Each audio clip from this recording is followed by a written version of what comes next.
एक समय की बात है। पहाड़ियों और खेतों से घिरा एक छोटा सा गांव था। नाम तो उस गांव का कोई खास नहीं था, मगर पहचान थी उसके खाने की।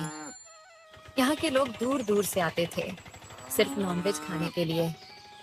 कहते हैं इस गांव की गलियों में जो महक उठती थी, वो किसी बड़े शहर के होटल की भी बराबरी कर सकती थी। उस गांव का मुखिया रामलाल अपने कामकाज में व्यस्त बैठा था कि तभी एक गाड़ी आई। गाड़ी से उतरा उसका पुराना दोस्त रमेश, जो शहर में रहता था।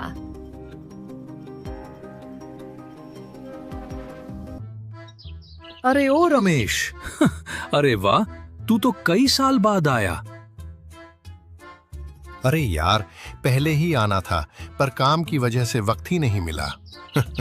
लेकिन जैसे ही मुझे तेरे गांव के उन मियाँ बीवी के बारे में पता चला जो यहाँ टेस्टी मटन कलेजी बनाते हैं, तो रहा ही नहीं गया। बस सोचा अब तो चलना ही पड़ेगा। तूने बिल्कुल सही सुना। उनके हाथों में अलग ही टेस्ट है। चल, मैं तुझे अभी ले चलता हूँ। तू तो कहेगा शहर का होटल भी इनके सामने पानी भरेगा।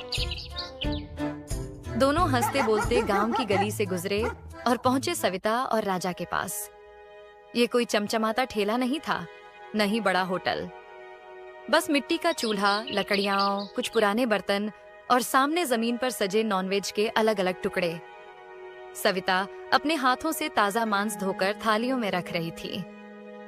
सामने ही था mutton, chicken, mutton leg piece, कलेजी, चिकन लेग, फिश, अंडे और भी बहुत कुछ।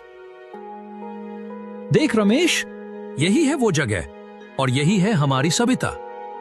इसकी सजावट देख, कोई होटल नहीं, फिर भी सब कुछ इतना सजीव। वाह, सच में यार, शहर में तो इतना ताजा सामान भी नहीं मिलता। सविता, जरा 1 किलो मटन कलेजी देना। सविता ने तुरंत मटन कलेजे पानी से धोकर साफ की और पत्ते की थाली में रखकर दोनों को थमा दी। अब बारी थी उसके पति राजा की। दोनों सीधे राजा के पास पहुंचे, जो चूल्हे पर मसाले पीस रहा था। राजा भाई, ये रहा 1 किलो कलेजी, जरा 150 रुपए का बना दो। ठीक है मुखिया जी। आप लोग बैठिए, मैं अभी आपकी मटन कलेजी बनाता हूँ। और हाँ, तीखा बनाऊंगा, आपको मजा आ जाएगा। राजा ने पिसे मसाले, प्याज, टमाटर और हरी मिर्च उठाए और कलेजी में मिलाकर चूल्हे पर रख दिया। लकड़ी की आंच में जैसे ही कलेजी छनकने लगी, हवा में महक ऐसी फैली कि रमेश की आंखें चमक उठीं। अरे यार, ये कितनी अच्छी खुशबू है। शहर के 5 स्टार में भी ऐसा नहीं सूंघा। थोड़ी देर बाद राजा ने ताजा तली हुई मटन कलेजी खेले के पत्ते में लपेटकर सामने रख दी। दोनों ने थाली उठाई और घर जाकर चावल के साथ खाने लगे। रमेश ने जैसे ही पहला निवाला मुंह में डाला, उसकी आंखें फैल गईं। अरे भाई, ये तो कमाल है। इतने कम मसालों में इतना गजब का टेस्ट, ये कैसे कर लेते हो लोग? यही तो राज है मेरे गांव का। सविता और राजा के हाथों में जादू है, इसलिए लोग यहाँ दूर दूर से आते हैं सिर्फ इनकी मटन कलेजी फ्राई खाने। रमेश ने दूसरा निवाला लिया और बस खाता ही चला गया। उसे लगा मानो जिंदगी का असली स्वाद उसने आज ही चखा हो। रात का समय था। बरसाती हवाएं खिड़की से टकरा रही थीं। राजा और सविता दोनों अपने छोटे से घर के एक कोने में बैठकर दिन भर की थकान उतार रहे थे। मिट्टी की दीवारों से टपकती नमी और दीपक की हल्की लौ के बीच अचानक सविता ने बात छेड़ दी। राजा जी, मुझे एक बात मन में बार बार खाए जा रही है। अरे क्या बात है, आजकल तो तू बड़ी गंभीर रहती है, बता दे। मुझे लगता है कि अब हमें छोटा सा होटल खोल लेना चाहिए। रोज रोज सड़क किनारे बैठकर काम करने से तो बेहतर होगा। लोग भी आराम से बैठकर खाएंगे और हमें भी बरसात या धूप की चिंता नहीं करनी पड़ेगी।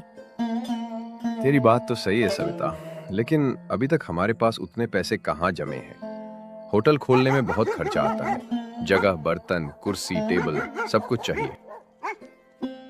हाँ ये तो है, लेकिन कभी ना कभी तो करना ही होगा। सपने देखने में क्या जाता है।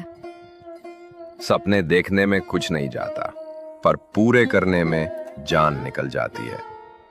दोनों हंस पड़े और रात गुजर गई।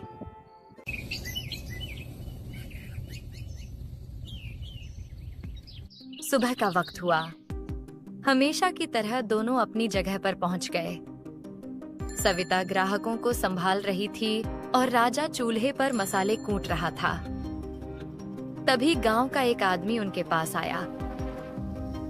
सविता, तुम्हारी मटन कलेजी का तो जवाब ही नहीं है, लेकिन आज मन कर रहा है कुछ अलग खाने का।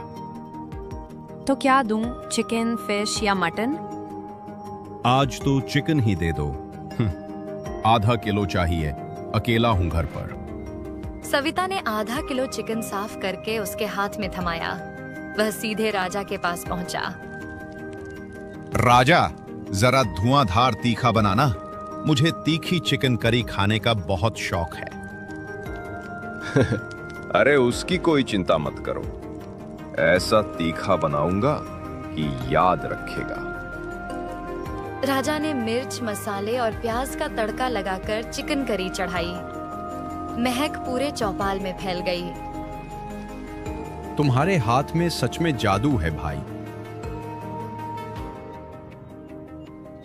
राजा और सविता दोनों मुस्कुराए, लेकिन खुशी ज्यादा देर टिक न पाई। अचानक काले बादल छा गए और तेज बारिश शुरू हो गई। पलक झपकते ही उनका पूरा सामान भीग गया। आटा, मसाले, लकड़ी सब गीले हो गए।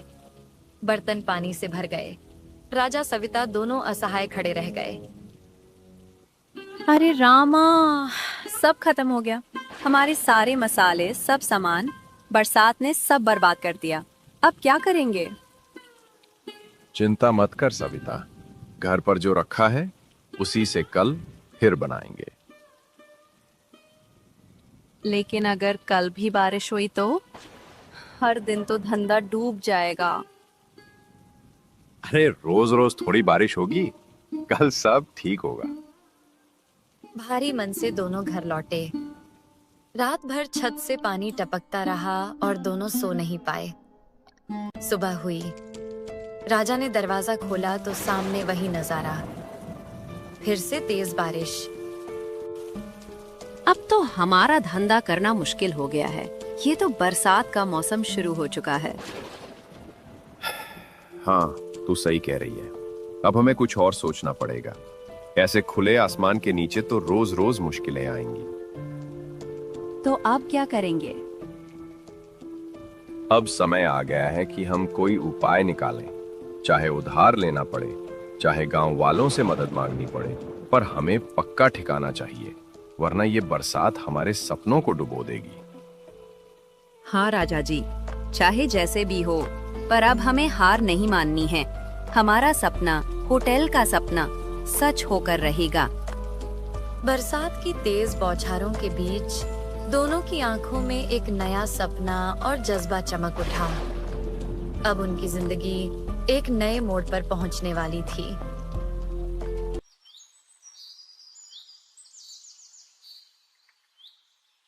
बरसात अब अपने पूरे जोर पर थी। ऐसे माहौल में राजा ने हिम्मत जुटाई और गांव के मुखिया के घर पहुंचा।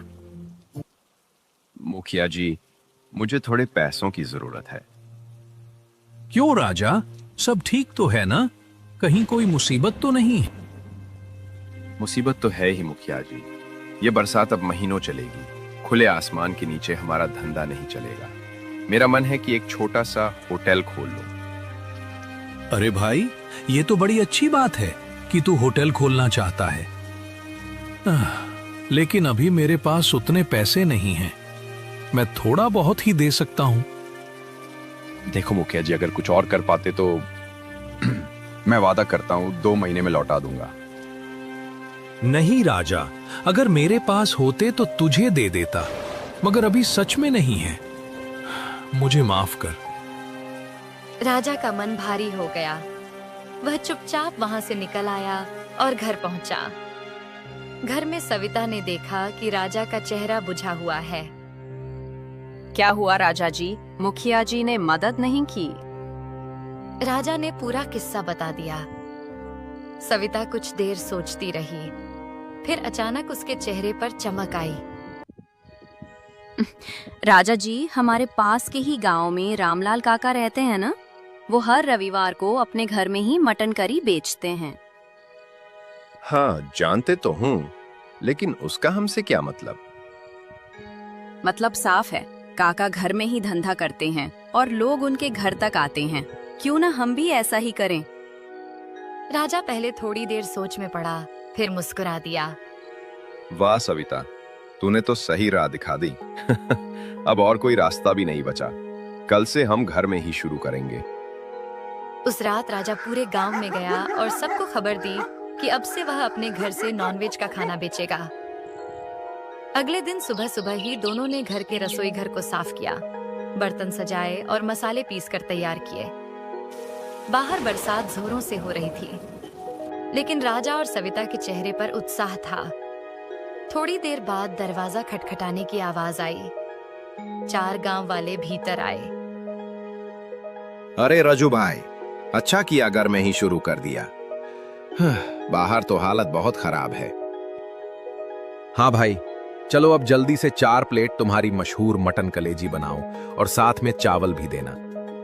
राजा ने चूल्हा जलाया और सविता ने प्याज टमाटर काटने शुरू किए।